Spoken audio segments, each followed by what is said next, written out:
Hello and welcome to ThePrint. Today we're going to discuss the results of the Maldives election. I'm talking about this country in the Indian Ocean, which you may have seen dominating headlines over the last few months ever since pro-China President Mohammed Muizzu came into power.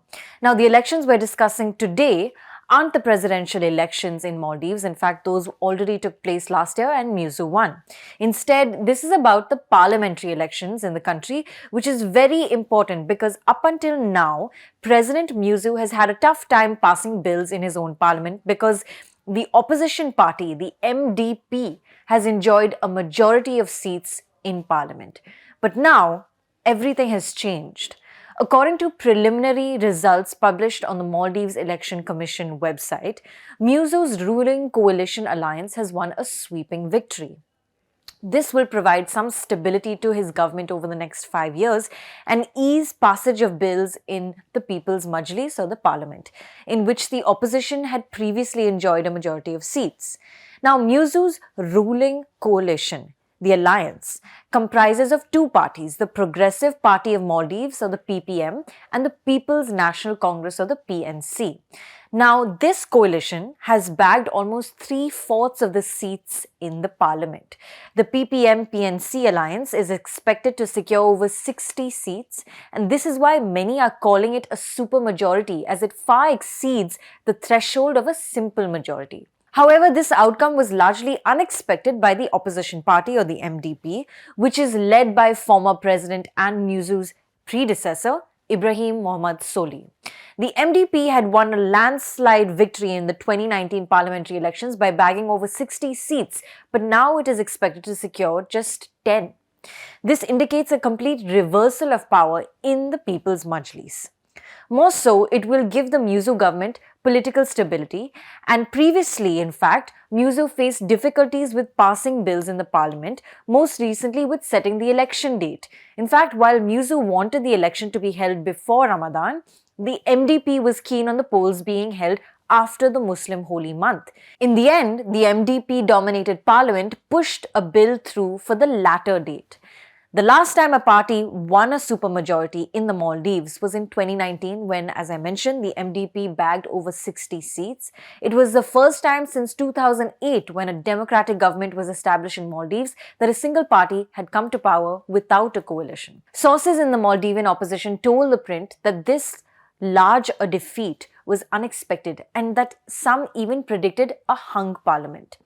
It was expected that MDP would do better. Even the Muizzu government didn't expect to win this huge supermajority, former Vice President Ahmad Adib, who hails from the Maldives' third-wave Democrats party, told ThePrint.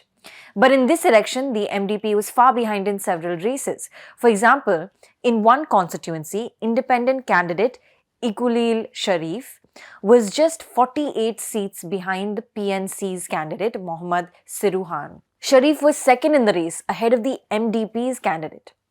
Now, 6 independents have won seats in this election, but it remains to be seen if they end up joining Muizzu's ruling coalition. It's also worth mentioning that the Democrats, a party that was formed by former Maldivian President Mohammed Nasheed, did not secure a single seat despite enjoying a handful of seats in the previously held polls. So, what does the Maldivian parliamentary election results mean for India and China? Well, it's no secret that India and China have been vying for influence in the Maldives.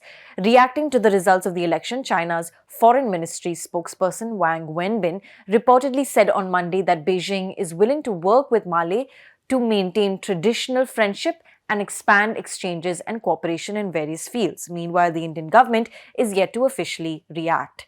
Now, Muizzu, who won the Maldivian presidency last year after leading an India Out campaign, has been tough on India by pushing for the removal of Indian military troops from his country and denying the renewal of an agreement that allows India to conduct hydrographic surveys in Maldivian waters. Meanwhile, President Muizzu has leaned closer to China. In fact, China was his first official state visit since assuming the presidency, during which the two countries decided to upgrade ties in this visit, and they also inked over 20 agreements. According to N. Satyamurthy, a Chennai-based analyst and senior fellow of the ORF, the results aren't all that rosy for China. On the face of it, it is a morale booster for China. But will Muizzu continue in the same vein after he has now trounced former President Abdullah Yameen with his India Out campaign that had bothered him? This is a serious question Beijing should be asking itself, Satyamurthy told ThePrint. He added that as far as India is concerned, the results indicate ensured political stability for another 5 years in the Maldives under the Muizzu government. India can work on bilateral strengths and weaknesses one by one. Whatever major damage that Muizzu could inflict on India, rather bilateral relations, he has already rushed through, and it cannot get worse prima facie and can only hope to get better slowly but surely, he said.